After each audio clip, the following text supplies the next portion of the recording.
قنبله فسفور.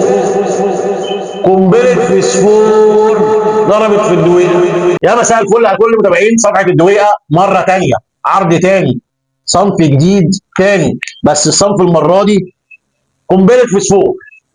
قنبله فسفور ضربت في الدويقه. قنبله فسفور ضربت في الدويقه. الموضوع هنا عالي قوي. ما تيجي نتعرف. اعرف يا باشا. قول لنا ايه بقى يا معلم؟ مطبقه. دي حاجه ايه؟ ده عباره عن ايه المبكبكه دي يا معلم؟ دي شوربه سي فود، مكونات شوربه سي فود، فيها جمبري، فيها كندوفلي، فيها صبيط، فيها قشر بياض. كل الحاجات دي اهي قدامك. كل المكونات اللي بيحكي فيها دي قدامك. واهم مكون موجود فيها حبيب قلبك. ما تاخد معلقه رز احمر برضه.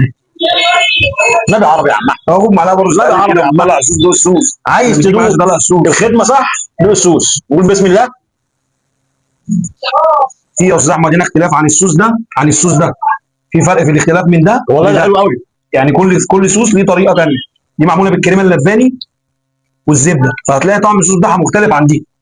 دي حاجه ودي حاجه. فاكرين المكرونه اللي كنا بنعمل عليها من شويه؟ دي حاجه ثانيه خالص. قشر كده وقول بسم الله.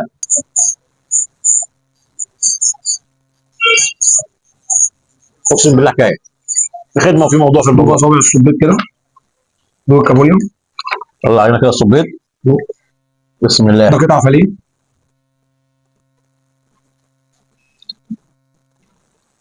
بسم الله. دوق صوابع الكابوريا. في اختلاف يا استاذ احمد.